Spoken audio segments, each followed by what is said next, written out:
Hey guys, welcome to Big Law's Official. Liz and myself have been pretty busy, so we've been a bit slow on the Strongman news the last kind of week, haven't we? Yes. But there's some exciting news. RAW have announced that as part of the RAW Invitational, which is essentially normally just a CrossFit competition where they have run the RAW record breakers. Yeah. They're also running a full competition this year as part of the Invitational, which is really exciting news because for me, RAW have really helped elevate the sport the last kind of couple of years. We've seen some of the events that they have at the Arnold's, which are just awesome. That Wheel of Pain that they have. Yeah, they have some really cool kit, don't they? This is exciting. Because I think RAW are probably the one company right now that could probably bring some exciting new events to the sport. You know, we've seen the same events time and time again in strongman competitions the last few years, which there's nothing wrong with, but it is nice to see something new, something that no one's tried, or something that kind of just gets people excited. And I think with the kind of they've got the funding to put something extravagant on, haven't they? Yeah, and that's what we want, a spectacle, don't we? Because that's what strongman is. Impressive. Yeah, definitely. You know, as much as I can sort of respect the weights that people are lifting, when it visually looks awesome, you know, people that aren't strongman fans kind of get grabbed and they're hooked. You know, when I've competed and you tell people you've pulled an aeroplane, you flipped a car, it's a lot more impressive to them than telling them you deadlifted 435 kilos. Yeah. You know, for a non-lifter. It's relatable. Exactly that. But this has caused a little bit of an issue with the Shore Classic. Yes. Because obviously, there's been a date clash, and I actually think this is going to be an issue this year. Especially as competitions start kind of getting announced, things improve in different regions and areas. I think everyone's going to be scrambling for dates to just put shows on. Brian's put a video out there saying he's moving the event, and he's actually bringing it 2 months earlier. Yeah, which is quite a change, really. Yeah. He said in his video that he wanted to give the athletes the opportunity to compete in this, recover and train and compete in, basically give them the opportunity to compete in more shows, which to do both, is really good. I still think guys are going to have to pick and choose competitions because you know there's going to be other shows that are happening late end of the year, and I think athletes are going to need to be smart and decide what they want to do. Be a bit selective. But it's not a bad thing when you've got those opportunities. No, definitely. Yeah, it's great if they've got the choice. I mean, compare it to last year when there was nothing. So yeah, it's good to see. It is good to see kind of, you know, live events coming back, competitions and chances for these guys to earn some prize money. Yeah, definitely. I'm really interested in the lineup. Obviously, we don't know yet, and it's an invitational, as you pointed out, so there won't be any qualifiers. What did you say before we went on? I don't want to talk about it. We don't know the qualification process. It's an invitational. They're going to invite whoever they want. Oh yeah. Who do you think they'll invite? Do you think it's going to be a simple case of top 10 from last year's World's Strongest Man, or do you think they're going to use maybe a few different competitions? Do you know what? Podiums? I mean, I think there's certain names that just will always crop up. You know, I think Brian Shaw will get an invite. I agree. I think Lysis will be invited as long as he's fit. Alexei Novikov, Kiliashkovsky. I think they're kind of, you know, certain picks. Yeah. I think the Stoltmans these days are kind of, you know, a given in terms of people you want at a competition. Yeah. Then it gets a bit more interesting. I mean, I'd pick someone like JF Karan. Then it gets a bit tricky, doesn't it? Because you know, you look and you think there's quite a few guys deserving of those spots. Obviously, we're completely speculating about It's really hard to say. I mean, there's so many good guys that are sort of in that group of athletes. So it'd be interesting to see how they go about it. Yeah. I mean, you know, they might just invite me back. You know, you never know. Don't know what I'd be any good at these days. Talking. I think it's great. I think the fact that RAW are investing into the sport, because obviously they're a big company involved in CrossFit. Yes. And they've had that involvement in the Arnold and World's Strongest Man. Yeah. But to see them now putting on their own shows. Yeah. No, I think it is great, especially for a big international, because not that everyone needs to, but maybe some, it causes everyone to raise the bar a little bit, doesn't it? If you've got the monopoly, it's easy to just say, right, we're putting this show on, the athletes, they like it or lump it. Whereas now, the athletes are getting more opportunities. It is good, and it's helping the sport grow. Yeah, definitely. You know, there's more people watching, there's more eyes on. Rogue do a great job with that in terms of broadcasting various different events.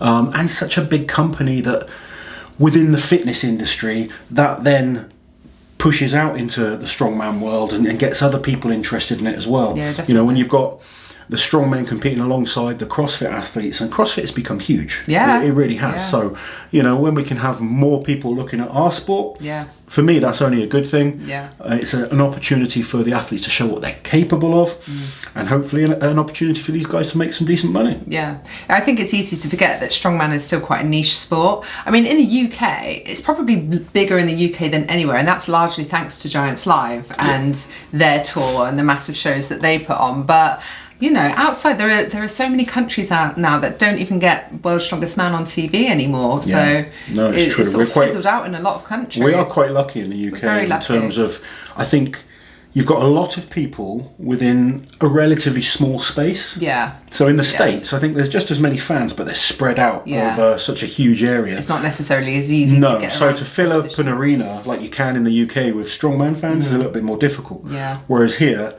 we have a 3 or 4 hour drive max, and you can pretty much get to central areas, and it does help in terms of filling up stadiums and putting on good shows. But to see the sport grow throughout the world is what we want. We want to get it bigger, better, and if companies like Rogue jump on board and really start to push, as a former athlete and someone that's so, you know, madly passionate about the sport, I'm so pleased to see it. So back to the Shaw Classic. So he said also that there's going to be 8 events in his competition because he doesn't want there to be anywhere to hide in terms of tests of strength. And this is a conversation that you and Brian had, wasn't it? So you both agreed that the more events, the better, because like 100%. I think in a big championship type competition, if you look at other sports, for instance, let's like tennis, a Grand Slam, they play best of 5, not best of 3.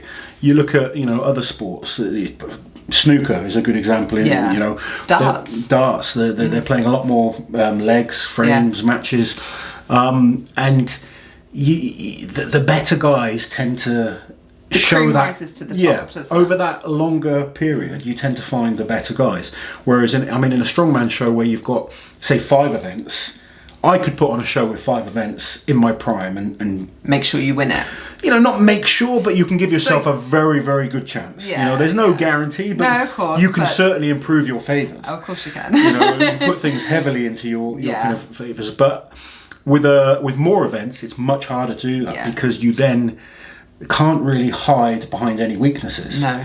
So it's going to be interesting to see what 8 events Brian chooses. Bringing to my next point. So what 8 events would you choose? What would you like to see at the Shaw What would I Classic? choose, or what do I think we'll see? What would you choose? Well, I think Brian will go for standard events, very similar events that he did this year. I think we'll see a yoke of some sort. I think we'll see a farmer's walk or a frame carry. We'll definitely see Atlas stones. We'll see some kind of deadlift. We'll see some kind of overhead. I think we'll see a throwing event.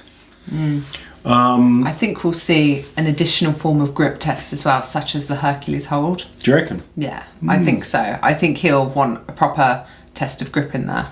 I know you say farmers, but I think he'd want something like that as well. I think it's going to be interesting.